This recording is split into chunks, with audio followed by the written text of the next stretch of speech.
صل على سيدنا ومولانا محمد وعلى سيدنا علي وسيدتنا فاطمة وسيدتنا زينب وسيدنا حسن وسيدنا حسين وعلى آله وصحبه وبارك وسلم وبارك. اللہم صلی علی سیدنا و مولانا محمد وعلی آلہ وصحابہ وبارک وسلم وصلی علیہ. دنیا کے تمام دیکھنے والوں کو، تمام چاہنے والوں کو، تمام پیار کرنے والوں کو، اور جہاں جہاں تک اس وقت میری آواز کو سنا اور مجھے دیکھا جا رہا ہے، جنید اقبال کی جانب سے انتہائی محبت کے ساتھ السلام علیکم. ایک بار پھر ناظرین، آپ کو پر نور صبح میں صبح نور کے ساتھ میں دل کی گہرائیوں سے خوش آمدید کہتا ہوں. اور آئیے بلا توقف چلتے ہیں حضرت ابو انیس محمد برکت علی علیہ رحمہ کی تالیف اسماء النبی کریم صلی اللہ علیہ وآلہ وسلم سے رسول اللہ صلی اللہ علیہ وآلہ وسلم کا ایک اسم مبارک پڑھنے اور سننے کی سعادت حاصل کرتے ہیں. سیدنا الناصر صلی اللہ علیہ وآلہ وسلم، ہمارے سردار مدد فرمانے والے، درود و سلام بھیجے اللہ آپ صلی اللہ علیہ وآلہ وسلم پر، آپ صلی اللہ علیہ وآلہ وسلم کے اہل پاک پر اور صحابہ کرام رضوان اللہ تعالیٰ علیہم اجمعین پر. حضرت مصعب بن سعد رضی اللہ تعالیٰ عنہ سے روایت ایک مرتبہ حضرت سعد بن ابی وقاص رضی اللہ تعالیٰ عنہ کے دل میں خیال آیا کہ انہیں ایسے لوگوں پر فضیلت دی گئی ہے جو مالی لحاظ سے کمزور ہیں. تو حضور نبی کریم صلی اللہ علیہ وآلہ وسلم نے ارشاد فرمایا کہ اے سعد یاد رکھو، کمزور اور ضعیف لوگوں کی وجہ سے ہی تمہیں نصرت عطا کی جاتی ہے اور ان کے وسیلے سے ہی تمہیں رزق دیا جاتا ہے. آج ہمارے ساتھ ناظرین کرام آپ نے لازمی رہنا ہے، کیونکہ آج تھوڑا سا ہم آپ کو ہیروئزم کے بارے میں بتائیں گے. جو ہمارے یہاں نوجوان طبقہ خاص طور پہ مختلف لوگوں کو ہیروز بناتا ہے، ایکچولی ہمیں کن کو ہیرو بنانا چاہیے یہ انشاءاللہ آج آپ کو بتلاتے ہیں. اور شخصیت بھی صاحب اتنی عظیم شخصیت ہے کہ کیا ہی کہنے کہ حضرت سیدنا زید بن خطاب رضی اللہ تعالیٰ عنہ کی بارگاہ میں انشاءاللہ ہم مل کے چلیں گے. اچھا، میرے آقا کریم صلی اللہ علیہ وآلہ وسلم کے ستارے ناظرین کمال ستارے ہیں صاحب، کمال ستارے ہیں، جن کے جیسا نہ کوئی تھا نہ ہے اور نہ کبھی ہو سکتا ہے. یعنی مجھے کہنے دیجئے کہ جن کی سواریوں کے قدموں کی گرد ہم مسلمانوں کی آنکھوں کا سرما ہے، جن کے یعنی سرکار مدینہ صلی اللہ علیہ وآلہ وسلم پر نثار ہونے کا ہر جذبہ انتہائی جدا ہے، اور جن کی عظمتوں پر کائنات کی ہر شے فدا ہے. بزم مصطفیٰ صلی اللہ علیہ وآلہ وسلم کی فدائیوں کی اس عظیم ترین کہکشاں میں آج ایک ایسی ہی عظیم ترین ہستی کی بارگاہ میں عقیدت کے پھول پیش کرتے ہیں ناظرین، جو السابقون الاولون کی محفل کے رکن عظیم ہیں، سرور دو جہاں صلی اللہ علیہ وآلہ وسلم کے عشق کے سچے امین ہیں، شہادت کی منزل کے مکین ہیں، جو ناموس رسالت و ختم نبوت کی محافظت کے مجاہد عظیم ہیں، جو حق اور باطل کا فرق رکھنے والے اور شیطان کو بھگانے والے فاروق اعظم رضی اللہ تعالی عنہ کے برادر بزرگ ہیں، جنہوں نے صدائے مصطفیٰ صلی اللہ علیہ وآلہ وسلم پر اس وقت دل و جان سے لبیک کہا جب مکہ پاک کی گلیوں میں مسلمانوں پر تشدد کیا جاتا تھا اور مسلمانوں پر گلیوں کو تنگ کر دیا گیا تھا، جنہوں نے دامن مصطفیٰ صلی اللہ علیہ وآلہ وسلم کو اس وقت تھاما جب سارا کفر مصطفیٰ کریم صلی اللہ علیہ وآلہ وسلم کے خلاف منظم تھا اور اسلام کا ابتدائی دور تھا. ناظرین بڑی توجہ آپ کی رہے، پھر سالہ سال تک مشرکین مکہ کے ہولناک مظالم کا آپ ہدف بنے رہے. ہجرت کا موقع آیا تو زلف مصطفیٰ صلی اللہ علیہ وآلہ وسلم کے یہ نایاب اسیر سب کچھ چھوڑ کر نسبت مصطفیٰ صلی اللہ علیہ وآلہ وسلم کی ڈور سے بن کر مکہ پاک سے مدینہ پاک کی طرف رسول کریم صلی اللہ علیہ وآلہ وسلم کے عشق پہ چل پڑے، جو اصحاب بدر میں چمکے، اصحاب احد میں کفار پر گرجے، خندق، خیبر، حنین، اوطاس اور طائف کے مارکوں میں برابر اپنی جان عالم پر نچھاور کرنے کو تیار رہے، صلح حدیبیہ میں اصحاب بیت رضوان کے ہم نشین رہے اور حجۃ الوداع کے موقع پر اپنے آقا کریم صلی اللہ علیہ وآلہ وسلم کے بزم نشین رہے.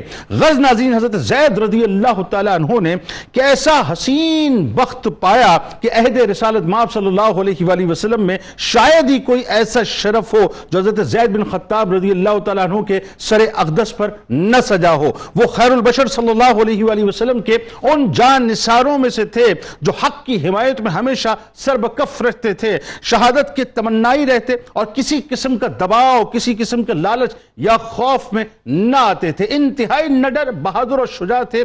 بس فداک ابی و امی یا رسول اللہ صلی اللہ علیہ وآلہ وسلم ہی منشور حیات تھا اور اسی مشن کی تکمیل میں لگے رہتے تھے. یہی وجہ تھی ناظرین کہ سیدنا حضرت عمر فاروق رضی اللہ تعالیٰ عنہ کو حضرت زید بن خطاب رضی اللہ تعالیٰ عنہ سے بے انتہا بے پناہ محبت تھی. اس محبت کی وجہ ناظرین صرف یہ نہیں تھی کہ حضرت زید رضی اللہ تعالیٰ عنہ ان کے برادر بزرگ تھے، بلکہ وجہ یہ بھی تھی کہ اللہ تعالیٰ نے حضرت زید رضی اللہ تعالیٰ عنہ کو قلب تپا عطا کیا تھا، اور وہ اپنی جان راہ حق میں اور سرکار دو جہاں صلی اللہ علیہ وآلہ وسلم کے قدموں پر قربان کرنے کے لیے ہر وقت تیار رہتے تھے. چنانچہ ناظرین پھر جب وہ وقت آیا کہ فتنہ ارتداد کے خلاف اور ناموس رسالت و ختم نبوت کے اس عظیم محافظ نے جھوٹے مدعی نبوت کے خلاف جنگ یمامہ میں شہادت کا جام نوش کیا، تو دنیا نے دیکھا کہ یہ خمیر بنا ہی مصطفیٰ کریم صلی اللہ علیہ وآلہ وسلم پر قربان ہونے کے لیے تھا. حضرت عمر فاروق رضی اللہ تعالیٰ عنہ نے حضرت زید بن خطاب رضی اللہ تعالیٰ عنہ کے شہید ہونے کی خبر سنی تو فرط غم سے انتہائی نڈھال ہو گئے، لیکن زبان سے صرف یہی جملے ادا کیے کہ زید دو نیکیوں میں مجھ سے بڑھ گئے، ایک قبول اسلام میں اور دوسرے جام شہادت کو پینے میں. حضرت زید رضی اللہ تعالیٰ عنہ فاروق اعظم رضی اللہ تعالیٰ عنہ کے ناظرین بہت ہی پیارے بھائی تھے، سگوں سے بڑھ کے تھے، اور بات یہ ہے کہ تمام عمر محبت اور مودت کا ایک ایسا شدید سلسلہ رہا جس کی مثال نہیں ملتی. ابن اسیر رحمت اللہ علیہ کا بیان ہے، حضرت عمر فاروق رضی اللہ تعالیٰ عنہ فرمایا کرتے تھے کہ باد صبا چلتی ہے تو مجھے اس سے زید رضی اللہ تعالیٰ عنہ کی خوشبو آتی ہے اور اس کی یاد تازہ ہو جاتی ہے. بس آخری جملے ادا کر رہا ہوں ناظرین کہ آج بنیادی طور پر اگر حضرت زید رضی اللہ تعالیٰ عنہ کے عشق کا ایک قطرہ ہمیں مل جائے ناظرین، یقین مانیے ہم اتنی سیرابی حاصل کر جائیں جس کا ہم تصور نہیں کر سکتے کہ یہ وہ ہستیاں ہیں کہ جنہوں نے بس سرکار علیہ السلام کے قدموں پر اپنا سب کچھ نچھاور کر کے رہتی دنیا تک اپنے آپ کو امر کر دیا تھا. اللہم صلی علی سیدنا و مولانا محمد وعلی سیدنا علی و سیدتنا فاطمہ و سیدتنا زینب و سیدنا حسن و سیدنا حسین وعلى آله وصحبه وبارك وسلم. اللهم صل على سيدنا ومولانا محمد وعلى سيدنا علي وسيدتنا فاطمة وسيدتنا زينب وسيدنا حسن وسيدنا حسين وعلى آله وصحبه وبارك وسلم. ظاہر ہے شخصیت اتنی عظیم ترین شخصیت ہے. ایک اچھی بات کیا ہے؟ اچھی بات یہ ہے کہ آج تک ہم نے نوجوانوں سے سنا بھی، نوجوانوں نے بھی سنا، اور تواتر سے حضرت عمر فاروق رضی اللہ تعالیٰ عنہ کا تذکرہ پاک، ان کی شجاعت، ان کی بہادری. حضرت زید بن خطاب رضی اللہ تعالیٰ عنہ کا تذکرہ اس طرح سے نہیں آتا جس طرح آنا چاہیے، لیکن آج کوشش کریں گے، حق تو ادا نہیں کر سکتے. خاندانی تعارف، آپ رضی اللہ تعالیٰ عنہ کا قبول اسلام، اور پھر جو اسلام کی راہ میں آپ نے تکالیف یعنی ہجرت ہے، ہجرت برداشت کی، پھر اس کے بعد مواخات، ذرا بتائیے. پھر السابقون الاولون کا جو تاج سجا آپ کے سر پہ جناب. بسم اللہ الرحمن الرحیم. بہت شکریہ.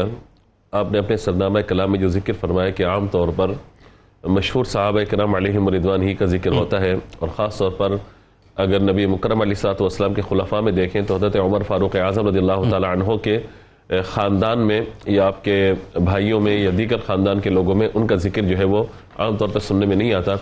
تو میں سمجھتا ہوں کہ یہ اللہ کی عطا سے یہ جو پوری 92 نیوز کی ٹیم ہے پوری، انہوں نے جو آج اس موضوع کا انتخاب کیا تو یہ بڑی سعادت کی بات ہے کہ ہمیں بھی بہت زیادہ اس معاملے میں پڑھنے کا موقع ملا اور سیکھنے کا موقع ملا. یعنی چیدہ باتیں تو ذہن میں ہوتی ہیں، نام وغیرہ، لیکن پورا خاندانی تصور، پس منظر، اور پھر اس موضوع پر پورا پروگرام کرنا، یہ ظاہر ہے کہ پوری ریسرچ ٹیم جو آپ لوگوں کی اللہ تعالیٰ انہیں جزائے خیر عطا فرمائے کہ اس معاملے میں کہ وہ صحابہ کہ جن کا عام طور پہ ذکر نہیں ہوتا، وہ شخصیات جن کا ذکر نہیں ہوتا، ان کے ذکر سے لوگوں کے دلوں کو منور کرنا، یہ بھی بہت بڑا ایک جو ہے وہ کام ہے جو اللہ کی عطا سے کیا جا رہا ہے. حضرت سیدنا زید بن خطاب رضی اللہ تعالیٰ عنہ، یہ حضرت عمر فاروق اعظم رضی اللہ تعالیٰ عنہ کے بھائی ہیں. اچھا دونوں کی والدیں الگ الگ ہیں یعنی ستیلے بھائی ہیں یہ, حضرت عمر رضی اللہ تعالیٰ عنہ کی والدہ اور ہے اور حضرت زید رضی اللہ تعالیٰ عنہ کی والدہ اور ہے یہ. اچھا حضرت عمر رضی اللہ تعالیٰ عنہ سے یہ عمر میں بڑے ہیں اور آپ کی خصوصیت یہ بھی ہے کہ نبی مکرم علیہ الصلوۃ والسلام جب ابتداءً اسلام کی دعوت پیش فرمائی ہے اس وقت جو ابتدائی اسلام قبول کرنے والے لوگوں میں ان میں آپ کا شمار ہوتا ہے. شروع کے 3 برسوں میں میرا خیال ہے آپ قبول کر لیا. اور اس میں بھی یہ دیکھیے کہ حضرت عمر رضی اللہ تعالیٰ عنہ کا شمار بھی انہی ابتدائی لوگوں میں, لیکن آپ نے ان سے بھی قبل اسلام قبول کیا. تو یہ آپ کا ایک بڑا جو ہے وہ کارنامہ ہے کہ اللہ تعالیٰ نے آپ کو یہ سعادت عطا فرمائی کہ اس معاشرے میں رہتے ہوئے نبی مکرم علیہ السلام کی بارگاہ میں. اور اسی لیے آپ یہ دیکھیے کہ وہ ٹائٹل جو صحابہ کرام علیہم رضوان کے ساتھ ہیں رضی اللہ عنہ ورضوا عنہ, اور ان میں بھی وہ ٹائٹل کہ جو بہت زیادہ اولاً اسلام قبول کرنے والوں کے لیے فرمائے گے السابقون الاولون من المہاجرین والانصار. تو آپ کی شان یہ کہ السابقون الاولون بھی آپ ہیں اور اس کے بعد مہاجر بھی آپ ہیں. سبحان اللہ, کیا کہنا. السابقون الاولون بھی آپ کے سر پر تاج کا سہرہ سجا ہے یہ, اور اس کے ساتھ ساتھ المہاجرون کا جو ہے وہ لقب بھی اللہ تعالیٰ نے آپ کو عطا فرمایا. اچھا السابقون الاولون کی انتہائی سپرلیٹو ڈگری ہے یہ رہتی دنیا تک, مطلب اس میں کوئی ان کا مقام ہی اور ہے. دیکھیں نا اللہ تعالیٰ نے جو ارشاد فرمایا نا کہ وہ لوگ کہ جنہوں نے فتح مکہ سے قبل لا یستوی منکم من انفق من قبل فتح وقاتل, وہ لوگ کہ جنہوں نے فتح مکہ سے قبل اسلام قبول کیا اور کچھ جنہوں نے فتح مکہ کے بعد اسلام قبول کیا. صحابی دونوں ہوئے لیکن درجے میں, ثواب میں, مرتبے میں وہ برابر نہیں ہو سکتے. دائرے کے آغاز اسلام کے اندر جو مشکلات و پریشانیاں تھیں فتح مکہ کے بعد دائرے کے آسانی میسر آ گئی تھی. دائرے کے جنہوں نے ابتداء اسلام قبول کیا, آپ حضرت زید بن خطاب رضی اللہ تعالیٰ عنہ ان میں ہیں کہ جو ابتدائی اسلام قبول کرنے والے ہیں. اچھا آپ کی کنیت جو ہے وہ ابو عبد الرحمن بھی ذکر کی گئی اور ابو سعود بھی ذکر کی گئی. آپ کی جو ایک اور فضیلت ہے وہ یہ ہے کہ مدینہ منورہ میں حضور اکرم صلی اللہ تعالیٰ علیہ وآلہ وسلم نے جب مواخات کا رشتہ قائم فرمایا تو ایک مہاجر ایک انصاری دونوں میں آپس میں مواخات کا رشتہ قائم فرمایا گیا. تو آپ کا جو مواخات کا رشتہ قائم فرمایا گیا, 2 نام ہمارے سامنے آتے ہیں. ایک تو معد بن عدی عجلانی ہے انصاری, یا بعد نے ان کو معن بھی لکھا ہے, عین کے ساتھ نون ہے یا عین کے ساتھ دال, دونوں تلفظ ہمیں جو ہے ملتے ہیں, لیکن زیادہ تر جو ہے معن کا نام آیا, لیکن بعض کتابیں معد کا نام بھی آیا, لیکن وہ آگے ولدیت جو ہے وہ عجلانی انصاری وہ بالکل سیم ہے, بالکل اس میں کوئی معاملہ نہیں ہے. مواخات قائم کر دی گئی. تیسری جو آپ کی ایک میں سمجھتا ہوں کہ بڑی ایک بات ہے وہ یہ ہے کہ اصحاب صفہ میں آپ کا شمار کیا جاتا ہے. اچھا یعنی وہ جو 70 اصحاب اکرام ہیں کہ جن کا کام ہی یہ تھا کہ نبی مکرم علیہ الصلوۃ والسلام کی خدمت میں رہنا اور حضور صلی اللہ تعالیٰ علیہ وآلہ وسلم سے علم حاصل کرنا. اسی لیے دائرے کے علماء کی بات کریں گے, امام بخاری, امام مسلم جیسی ہستیاں آپ سے احادیث کو روایت کرتی ہیں. اچھا, جو احادیث ہیں آپ کی بیان کرتا ہوں, مرویات امام بخاری نے بھی روایت کی, امام مسلم نے بھی روایت کی ہے. تو آپ دیکھیے کہ فقط السابقون الاولون نہیں, نہ صرف یہ کہ آپ مواخات بلکہ علم کا مقام اتنا بلند و بالا ہے کہ امام بخاری, امام مسلم جو آپ سے حدیث کو روایت فرما رہے ہیں. اچھا یہ کیسی بات ہے, مطلب آپ کی ڈائیورسٹی اس کا مطلب شخصیت میں اتنی ہے کہ ایک میں تو مطلب یہ آپ کا زہد و تقوی, آپ کی شجاعت, آپ کی بہادری اور شہادت کا جذبہ, یعنی یہ آپ کا ایک میدان عمل کا پہلو ہے اور ایک پہلو آپ کا علمی پہلو ہے اور تقوی کا پہلو. اصحاب صفہ وہ ہے نا کہ جو حضور صلی اللہ تعالیٰ علیہ وآلہ وسلم کی خدمت میں مستقل موجود ہے اور مسلسل نبی مکرم علیہ الصلوۃ والسلام کے اقتصاب فیض کر رہے ہیں. ظاہر ہے کہ حضور کی جو روایت ہے ان کو آگے بڑھانا. ایک بات یہاں پہ میں عرض کرنا چاہتا ہوں جو آپ نے ذکر فرمائی ہے, اور میں سمجھتا ہوں کہ یہ وہ قیمتی بات ہے کہ جس کی گواہی حضرت عمر رضی اللہ تعالیٰ عنہ دے رہے ہیں. وہ کیا تھی کہ اسلم قبلی واستشهد قبلی, کہ یہ وہ ہستی ہے, یعنی یا اللہ میرے بھائی پر رحم کرے کہ یہ اللہ تعالیٰ کی بارگاہ سے اتنے سبقت لے جانے والے ہو گئے کہ اسلام میں بھی سبقت لے جانے والے, شہادت میں بھی سبقت لے جانے والے. سبحان اللہ. یہی آپ یہ اندازہ لگائیے اس بات سے کہ حضرت عمر رضی اللہ تعالیٰ کے بارے میں جب یہ قول ذکر کیا نا تو راویوں نے لکھا ہے نیچے کہ حضرت عمر جانتے تھے کہ اللہ تعالیٰ مجھے بھی شہادت عطا فرمائے گا.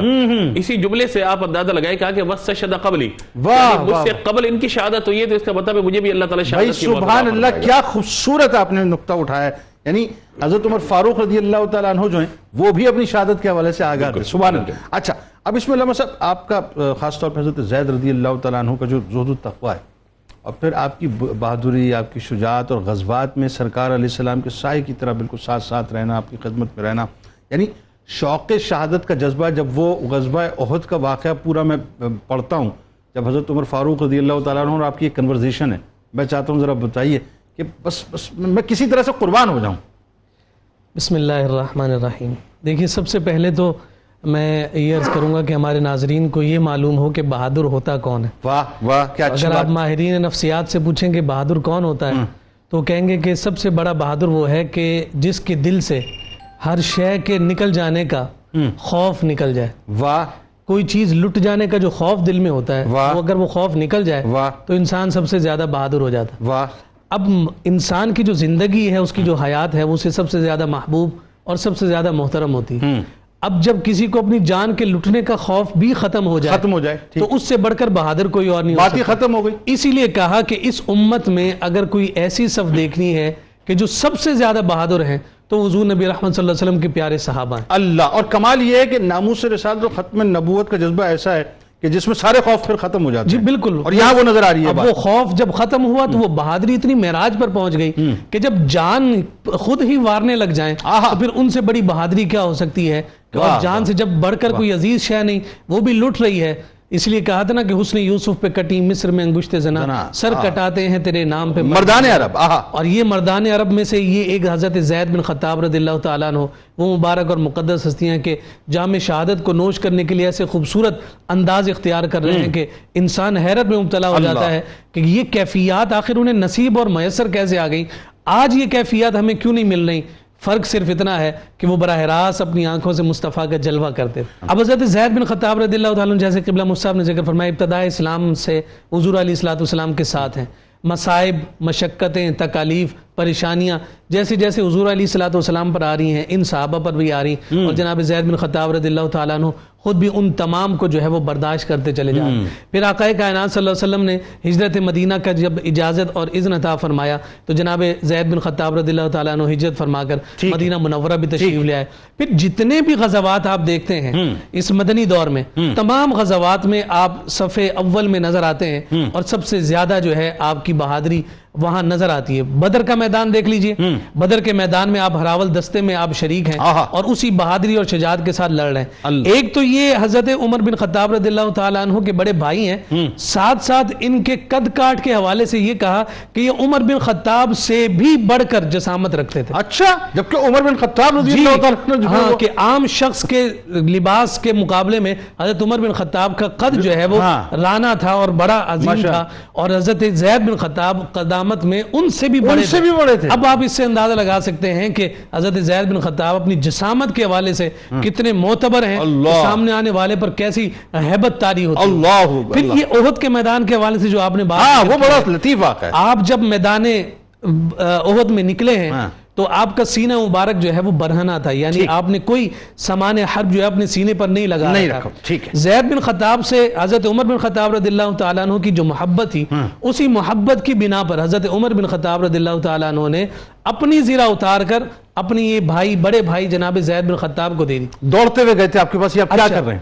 اب پہلے تو یہ ہوا کہ وہ لینے کو تیار نہیں. حضرت عمر نے قسمیں دی کہ آپ اسے پہن لیجیے.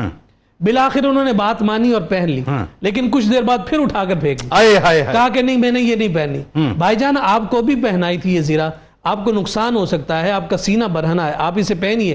اس وقت جو انہوں نے کلمات کہے تھے وہ یہی تھے، فرمایا انی ارید من الشہادت ما ترید. عمر، مجھے تم کیوں منع کرتے ہو اور میرے سینے کو برہنہ تم کیوں نہیں رہنے دیتے؟ جیسے تمہیں شہادت کا شوق ہے، مجھے تم سے بڑھ کر شہادت کا شوق ہے. اور میں یہ چاہتا ہوں کہ میں میدان جنگ میں لڑتا رہوں اور میں جام شہادت نوش کر جاؤں. اور وہ جب جام شہادت نوش کروں تو پھر کل قیامت کے دن اللہ رب العزت کی بارگاہ میں جب اٹھوں تو میرا پورا سینہ جو ہے وہ زخموں سے چھلنی ہو، اس سے خون بہ رہا ہو، اور میرا وہ خون گواہی دے رہا ہو کہ میں نے اللہ کے رسول کے قدموں پر اپنی جان کو نشاور کیا. بات وہی ہے کہ جب جان سے بڑھ کر کوئی جان ہو جائے، جو جان جس کے لیے اپنی جان فدا کر رہا ہو وہ خود جان جانے دو عالم صلی اللہ علیہ وسلم، تو آپ پھر بتائیے کہ پھر وہ کون سی معراج ہوگی. میں کہتا ہوں کہ ان کی یہ کیفیات اور ان کے یہ ولولے، ان کے یہ جذبے الفاظ میں بیان نہیں ہو سکتے. اتنا ضرور ہو سکتا ہے، ان ولولوں کو پڑھیں، ان جذبوں کو محسوس کریں اور پھر اس عشق کی چنگاری کو اپنے دلوں میں سجانے کی کوشش کریں. شاید یہی ان کے تذکروں کا پڑھنا اور سننا ہمارے لیے باعث اور باعث مغفرت. ہماری راک کے ڈھیر میں تھوڑی سی آگ لگا دے. بات یہ ہے کیونکہ یہ جو جانے کائنات کو جانے جہاں بنانا جو ہے اصل تو فلسفہ یہی ہے، اس کے علاوہ کچھ بھی نہیں. ڈاکٹر صاحب اب ذرا یہ بتائیے، وہاں پہ یہ جو میں نے ابتدا میں ایک بات کہی نا، یہ سمجھتے تھے اس بات کو کہ ناموس رسالت ہی دین اسلام کی بنیاد ہے. یہ جانتے تھے اس بات کو کہ یہ جو ختم نبوت کا معاملہ ہے یہ ایکچولی دین اسلام کی عمارت کی بنیاد ہے. اگر خدا نخواستہ یہ متزلزل ہو گیا تو سب خراب ہو جائے گا. اچھا، جو مرتد تھا نہار بن انفو، جس نے ظاہر ارتداد کے ایک فتنے کو باقاعدہ پرووک کیا تھا اور بڑے ٹیکنیک سے پرووک کیا تھا، اور پھر وہ مسلمہ سے اس کی ایک کنورزیشن ہے. کیا آپ اس کا پس منظر تھا ذرا بتائیے، اور خاص طور پہ پھر اسی کو آپ نے واصل جہنم کیا، وہ کیا ہوا؟ بسم اللہ الرحمن الرحیم. حضرت زید بن خطاب بن نفیل بن عبد العزیٰ بن رباح بن عبداللہ بن قرط بن رزاح بن عدی بن کعب بن لوئی بن فہر بن مالک، اس مقام پر حضرت زید بن خطاب کا نسب محمد رسول اللہ صلی اللہ علیہ وسلم سے جا کر ملتا ہے. سبحان رسول اللہ صلی اللہ علیہ وسلم کے وہ عظیم المرتبت صحابی ہیں کہ جنہیں بالخصوص حرمت رسول، ناموس رسول، عشق رسول اور عقیدہ ختم نبوت کی ڈھال کے تناظر میں پوری دنیا میں جانا جاتا ہے. واہ واہ واہ. حضرت سیدنا زید بن خطاب رضی اللہ تعالی عنہ میں جو شوق شہادت تھا، جس طرح مفتی صاحب نے بھی فرمایا، آپ جب جنگ میں اترا کرتے تھے جنید بھائی، تو ہر جنگ میں اپنے ڈھال اتار دیا کرتے، اتار دیتے تھے نا، اور تمنا یہی تھی کہ اللہ تبارک و تعالیٰ کے رستے میں شہید ہو جائیں. اب واقعہ کچھ یوں ہے کہ رسول اللہ صلی اللہ علیہ وسلم کے عہد مبارک میں آپ جانتے ہیں کہ طلحہ اسدی اور مسلمہ کذاب اور اسود انسی، ان تین لوگوں نے نعوذ باللہ دعوی نبوت کیا. ٹھیک ہے. جب مسلمہ کذاب نے دعوی نبوت کیا ہے تو قرآن مجید کی ایک آیت مقدسہ اس بارے میں نازل ہوئی، اور یہ آیت مقدسہ ایسی ہے جس کی شان حضرت زید بن خطاب رضی اللہ تعالی عنہ پر بھی اس کا اطلاق ہوتا ہے. اللہ نے فرمایا قل للمخلفین من الاعراب ستدعون الى قوم اولی باس شدید تقاتلونہم او یسلمون. تو مسلمہ کذاب کی قوم کے بارے میں یہ آیت مقدسہ نازل ہوئی، اور صحابہ فرماتے ہیں ہمیں نہیں معلوم تھا کہ یہ کس کی شان کے بارے میں ہے. ٹھیک ہے. لیکن جب صدیق اکبر رضی اللہ تعالیٰ عنہ نے مسلمہ کذاب کے خلاف جہاد کے لیے بلایا تو جن صحابہ کرام نے مسلمہ کے خلاف تلوار اٹھائی ہے، اس وقت معلوم ہوا کہ اللہ تبارک و تعالیٰ نے یہ آیت مبارکہ ان کی شان کے بارے میں، اس کا مطلب آپ اس میں شامل ہیں. تو اس عہد مبارک میں ایک شخص ہے جس کا نام نہار بن عنفوہ یا اسے رحال یا رجال بھی بعض روایات میں کہا گیا. یہ بنو حنیفہ کے قبیلے کا وہ رئیس ہے جو وفد کی سیادت اور قیادت کرتے ہوئے وہاں پر آیا، اور مسلمہ کا یہ قبیلہ اور مسلمہ کا قبیلہ ہے بنو حنیفہ.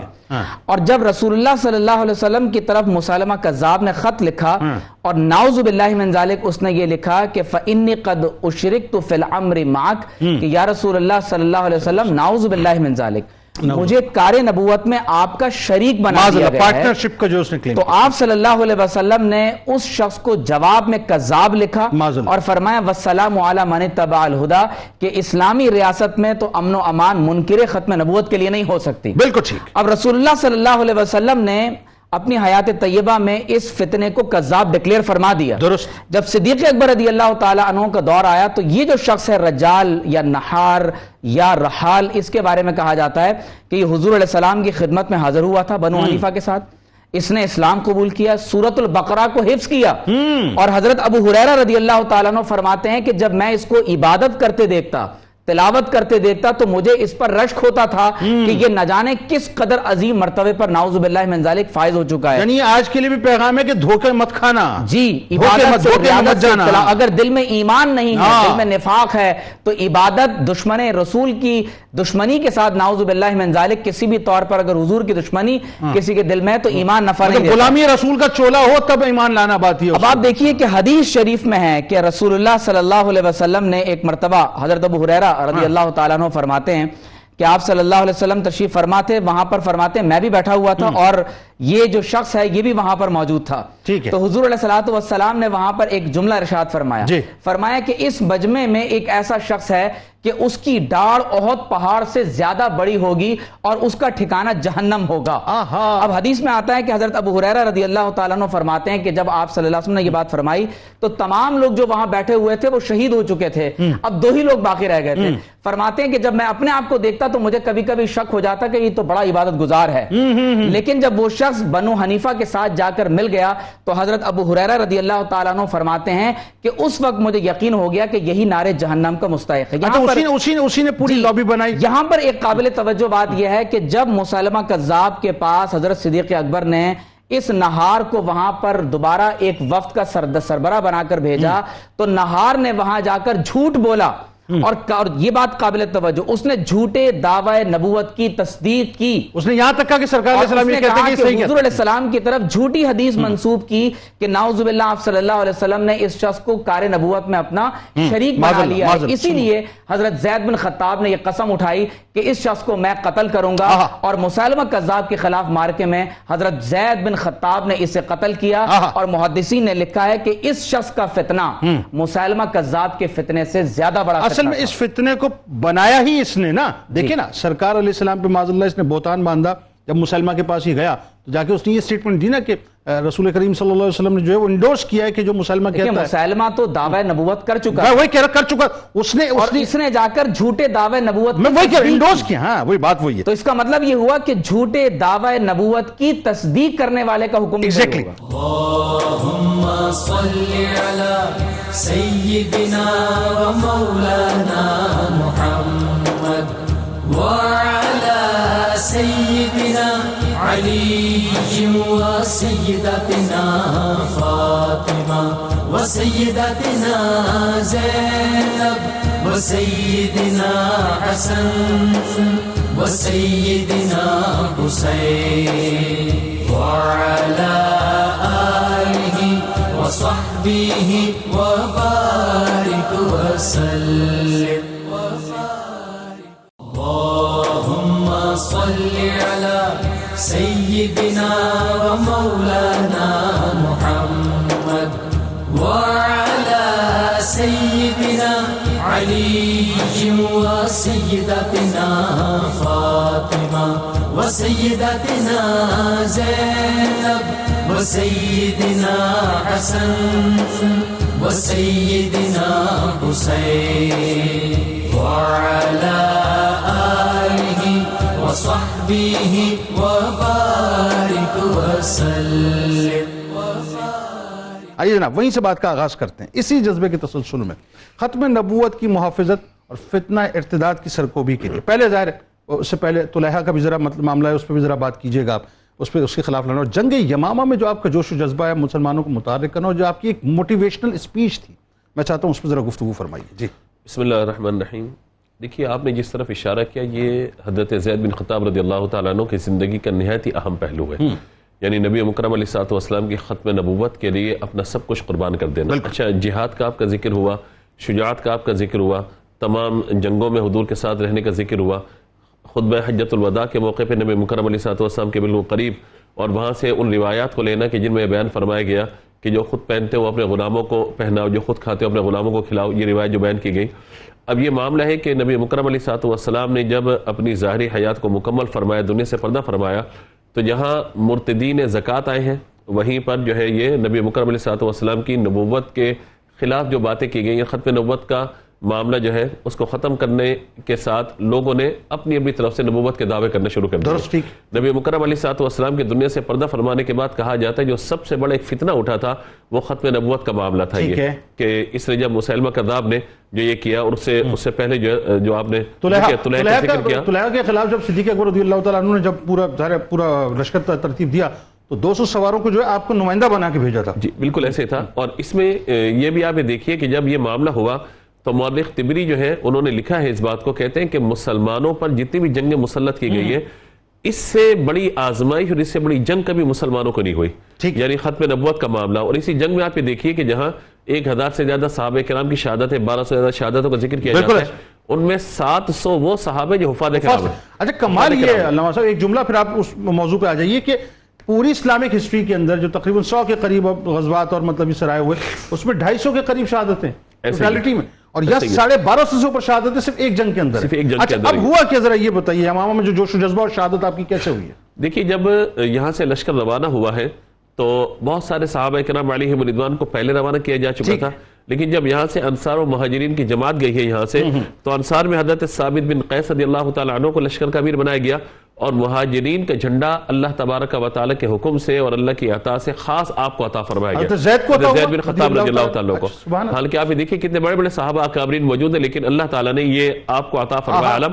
وہ علم آپ لے کر کے آگے چلے ہیں، اور پھر آپ نے اس وقت جو گفتگو فرمائی ہے اس جنگ کے اندر، یہاں تک کہ جب مسلمان لڑ رہے ہیں اور جوش اور جذبے کے ساتھ آگے بڑھ رہے ہیں، اور آپ اتنا آگے بڑھتے ہیں کہ آپ اپنے ساتھیوں سے کہتے ہیں کہ اب ہم نے آگے بڑھنا ہے اور اللہ تبارک و تعالیٰ کے محبوب صلی اللہ تعالیٰ علیہ وسلم کی ختم نبوت کے معاملے میں ہم نے اپنا کردار ادا کرنا ہے.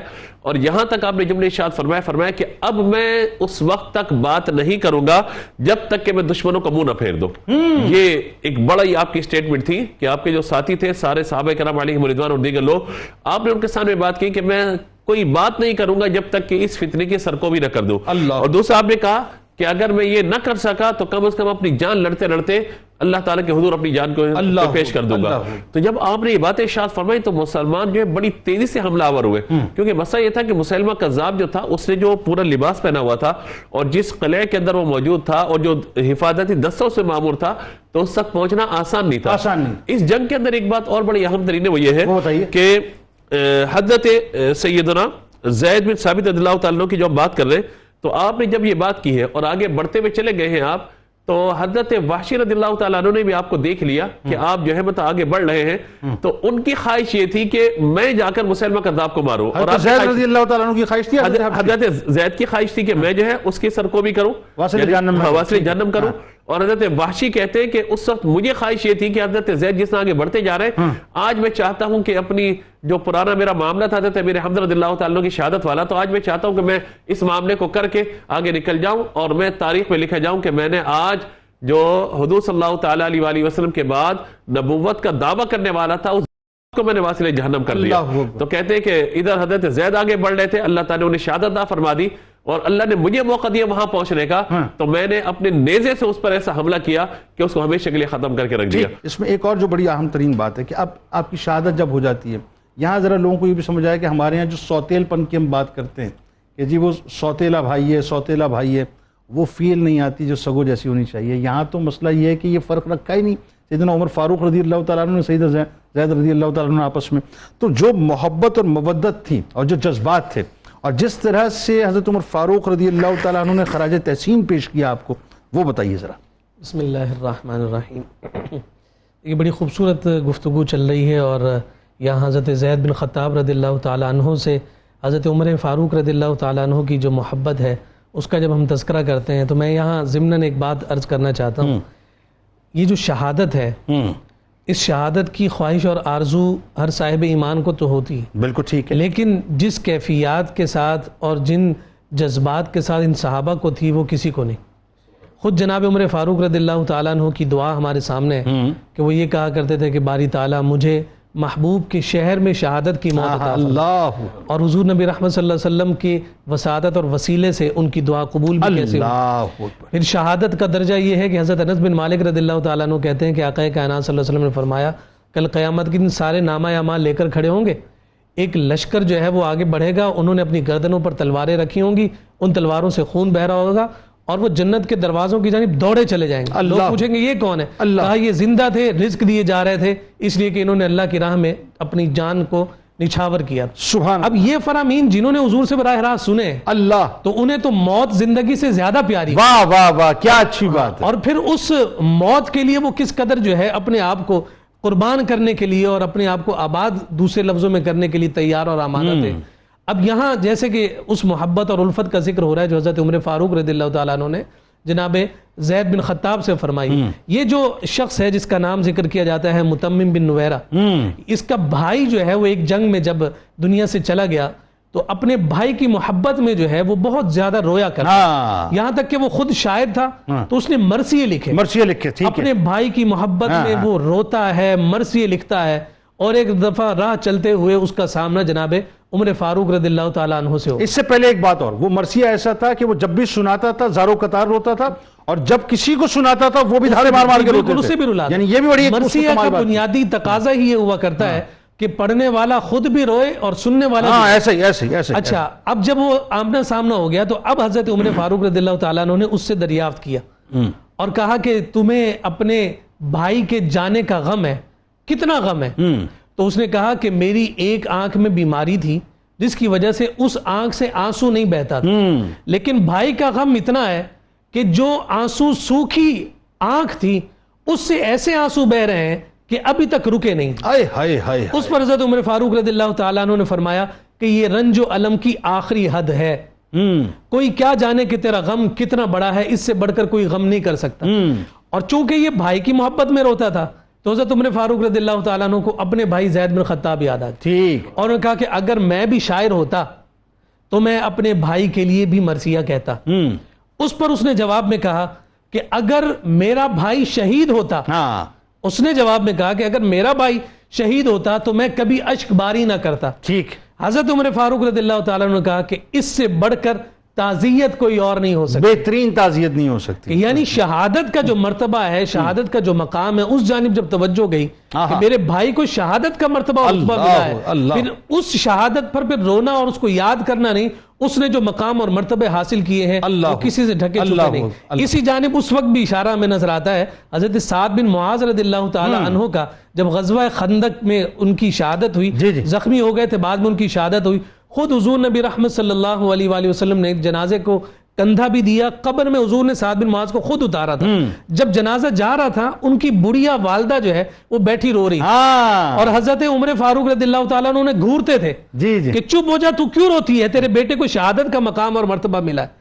یعنی حضرت عمر جانتے ہیں کہ شہادت کتنا بڑا مقام ہے، کہ یہ تو خوشی کا موقع ہے کہ تیرے بیٹے کو شہادت ملی اور تو رو رہی ہے. بلکہ وہ ایک عورت کے بھی واقعہ ہے نا کہ یا رسول اللہ صلی اللہ علیہ وسلم مجھے صرف اتنی ضمانت دیتے ہیں کہ میرا بیٹا جنت میں چلا گیا. وہ ایک اور مقام پر ہمیں وہ نظر آتی ہے، وہ بڑھیا. تو حضور نے کہا ہاں وہ جنت میں ہے، مجھے پھر اس کے علاوہ کوئی اور چیز درکار اور حاجت نہیں. تو حضرت عمر فاروق رضی اللہ تعالیٰ عنہ کی نظر میں یہ مقام اور مرتبہ تھا، اسی لیے آپ نے فرمایا کہ اس سے بہترین تعزیت کوئی اور نہیں ہو سکتی. اللہم صلی علی سیدنا و مولانا محمد وعلی سیدنا علی و سیدتنا فاطمہ و سیدتنا زینب و سیدنا حسن و سیدنا حسین وعلی آلہ وصحبہ وبارک وسلم. اللہم صلی علی سیدنا و مولانا محمد وعلی سیدنا علی و سیدتنا فاطمہ و سیدتنا زینب و سیدنا حسن و سیدنا حسین وعلی آلہ وصحبہ وبارک وسلم. آخر میں اپنا مفتی صاحب خاص طور پہ جو آپ کی مرویات ہیں اس پہ بھی گفتگو میں چاہتا ہوں کریں تاکہ آپ کی مرویات بھی لوگوں تک پہنچیں. اور ساتھ ساتھ جو ایک بات میں سمجھتا ہوں کہ آج کے اس پورے پروگرام میں اس پوری میں نے ابتدائی طور پہ ایک بات کی تھی کہ ہمارے ہاں ہیروئزم کو سمجھنے کی ضرورت ہے، اور آج مسلمانوں کو یہ بھی سمجھنے کی ضرورت ہے کیونکہ ہمارے پاس تو الحمدللہ اتنی رچ ہسٹری ہے، الحمدللہ اتنی سرسبز و شاداب ہسٹری ہے. اگر ہم اس کو پڑھنا اور فالو کرنا شروع کر دیں ہمیں کہیں خیرات لینے کی ضرورت ہی نہیں ہے صاحب. تو حیات طیبہ حضرت زید بن خطاب رضی اللہ تعالیٰ عنہ اور آج کا مسلمان کیسے ہم صاحب اس میں تطبیق پیدا کریں، کیسے فالو کریں، ذرا بتائیے. جنید بھائی، پوری دنیا فاروق اعظم رضی اللہ تعالیٰ عنہ کی عزت، حرمت اور ناموس پر رشک کرتی ہے، اور فاروق اعظم جس شخص پر رشک کیا اچھی وہ حضرت زید بن خطاب رضی اللہ تعالیٰ عنہ. کیا اچھی بات. یعنی ہم دیکھیں کہ ایمان اور وہ بھی السابقون الاولون، ہجرت، ہر مقام پر حضور علیہ السلام کے ساتھ شریک جہاد ہونا، کون سا شرف ہے، اور پھر علم کے ساتھ غیرت ایمانی، اور پھر اللہ تبارک و تعالیٰ کے رستے میں عقیدہ ختم نبوت کے دفاع میں اپنی جان قربان کر لینا. ہمیں ان مقدس ہستیوں کو اپنے یعنی سامنے رکھ کر اپنے کردار کی آرائش کرنی ہے جنہوں نے رسول اللہ صلی اللہ علیہ وسلم کے لیے اپنا سب کچھ قربان کیا. اب آپ اندازہ کیجئے کہ ایک طرف تو آپ فرما رہے ہیں کہ یعنی کیا اسباق ہیں آپ کی حیات طیبہ سے. پہلی بات تو یہ ہے کہ ان کی زندگی سے سب سے پہلا سبق جو ہمیں سیکھنا ہے وہ یہ ہے کہ کبھی بھی عزت رسول، حرمت رسول اور محمد رسول اللہ صلی اللہ علیہ وسلم کا عقیدہ ختم نبوت، اس پر کبھی کمپرومائز مت کیجیے. آپ نے اپنی جان قربان کر دی، آپ کے ساتھ جو آپ کے مواخات میں بھائی تھے انہوں نے بھی اپنی جان قربان کر دی، اور ایک ایسے وقت میں کہ جس میں بڑے بڑے لوگوں کے قدم اکھڑ جاتے ہیں، اس وقت بھی آپ کھڑے ہو کر اپنے سینے سے ڈھال اتار کر دشمن کے نرغے کے اندر آپ جا پڑتے ہیں اور بالآخر شہید ہو جاتے ہیں اور قسم اٹھاتے ہیں کہ میں سب سے پہلے اسے قتل کروں گا کہ جس نے حضور علیہ الصلوۃ والسلام کے ساتھ بے وفائی کی. اللہ. حضور علیہ السلام نے فرمایا تھا کہ من کذب علی متعمدا فلیتبوأ مقعدہ من النار، کہ جس نے مجھ پر جھوٹ باندھا جان بوجھ کر وہ جہنم میں اپنا ٹھکانہ بنا لے. تو آپ نے نہار بن عنفوہ کو اپنے رستے مبارک سے خود قتل کیا ہے، اور یہ وہ بڑا فتنہ تھا کہ جو مسیلمہ کذاب سے زیادہ بڑا فتنہ قرار پاتا ہے.